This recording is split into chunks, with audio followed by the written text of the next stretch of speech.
Brownlee out of Commissioner's Cup at Miles Powell as new Barangay Ginebra import.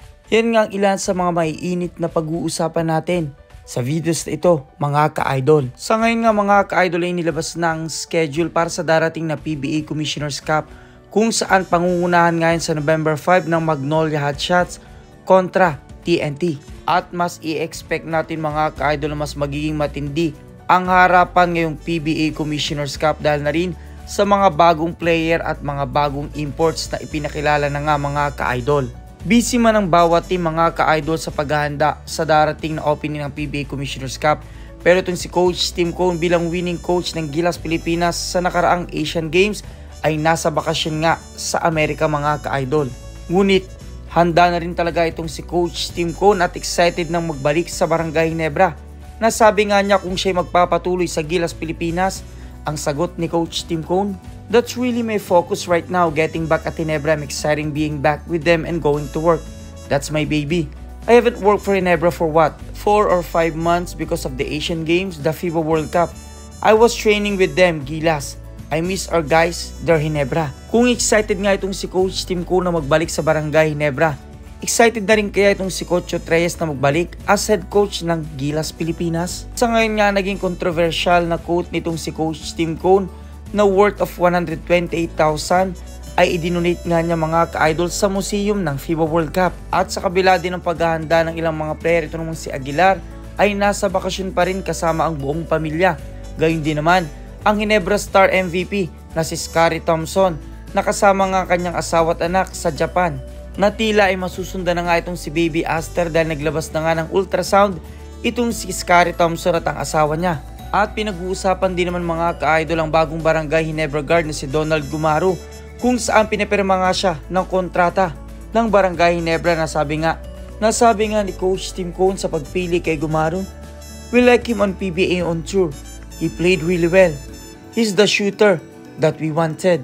And is the free agent." At finally naman ay nag-sign na ng kontrata itong si Brandon Bates na kamakailan nga ay tila umayaw na sa offer ng Meralco Bolts. Dahilan na rin nga sa hindi mapagkasundo ang offer na idinidemand ng kampo itong si Brandon Bates. At isa namang malungkot na balita para kay RR Pugoy mga ka-idol, kung si LA Tenorio ay gumaling na sa kanyang cancer. Ito namang si RR Pugoy ay sinasabi na may sakit sa puso mga ka-idol. Kaya't pansamantalang mamamahinga muna itong si RR Pugoy at talagang dasal lamang mga ka-idol ang ating maihahandog para sa kanya. Matapos din mga ka-idol ang PBA press conference para sa darating na Commissioner's Cup, nilinaw nga na pagdadausan din ng elimination round ang Chaong Quezon, San Jose Batangas, Cagayan de Oro, Iloilo City. At kasabay nga niyan mga ka-idol ipinakilala na rin ang imports ng PBA Commissioner's Cup sa Barangay Ginebra. Ngay, hindi pa sigurado itong si Justin Brownlee. Sa Converge Fiverr Xers nandiyan itong si Tom Vodanovic, TNT Ronde Hollis Jefferson, Magnolia Tyler Bay, Blackwater Chris Ortiz, and Lex Thomas Robinson, Rain or Shine, Dewan Summers, San Miguel Tyler Stone, Tira Firma, Tomas Dete, Phoenix, Jonathan Williams at ang Meralco Northport are still finalizing their respective reinforcement. Na para naman sa inaabangang laban ng Barangay Ginebra, magsisimula ngayon November 17, makakarap nga nilang una ang Converge Fiverr Xers. November 19, makakalaban nila ang Magnolia Hotshots. November 24, Rain or Shine. At November 26, Blackwater Vossing. Nasa ngayon nga mga ka-idol ay nanunsyo na nga ng Barangay Ginebra na iniintay na nga lamang nila ang desisyon kung itong si Justin Brownlee nga ay mababa na ng tuluyan sa PBA. Na umaasa nga sana ng second testing para kay Justin Brownlee para sa drug testing, ngunit sinabi nga ni Al Francis Chua na hindi na nila gagawin ang second test dahil maghihintay na lamang sila ng desisyon kung ano ba talagang magiging sanction kay Justin Brownlee. Nasabi nga sa ating source, Ginebra Team Governor Al Francis Chua said that they are no longer contesting the positive tests, are now waiting for the official communication of the sanction. At dahil nga malaki nga ang chance sa mga ka-idol na maban na ng tuluyan itong si Justin Brownlee at maaaring ang 2 years na hindi makapaglaro sa PBA at sa Gilas Pilipinas, kasi sinasabi nga sa ating source na Barangay Ginebra is now looking for replacement import in anticipation of a possible sanction to be imposed against Justin Brownlee for his positive doping test during the Asian Games. Kung kaya't sino nga kaya ang mapipili ng Barangay Ginebra bilang magiging kapalit ni Justin Brownlee? Lalo pat ang Barangay Ginebra nga mga ka-idol ang defending champion ng Commissioner's Cup. Kung kaya't kailangan din talaga nilang makakuha ng malakas na magiging bagong import nila mga ka-idol at usap-usapan nga na itong si Myles Powell ang maaaring kunin ng Barangay Ginebra.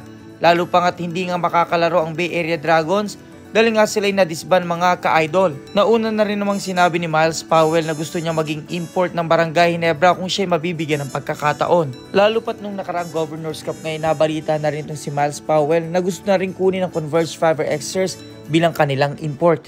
At sa ngayon nga mga ka-idol, malaki din naman ang tsansa na itong si Myles Powell ay piliin ng Barangay Ginebra Management at tiyak na babagay din naman siya sa rotation ng Barangay Ginebra. Lalo pat nung nakaraang Commissioner's Cup, sinabi nga ni Myles Powell, I am the best import here. Kung kaya't ito na nga ang tamang pagkakataon kung si Myles Powell nga makakuha ng Barangay Ginebra, napatunayan na siya ang best import. Na kung kayong tatanungin ko mga ka-idol, nababagay nga kaya itong si Myles Powell na maging bagong import ng Barangay Ginebra? Kung may makasagutan, suggestion, question, advice, just comment down below mga ka-idol. At maraming salamat sa inyong panonood.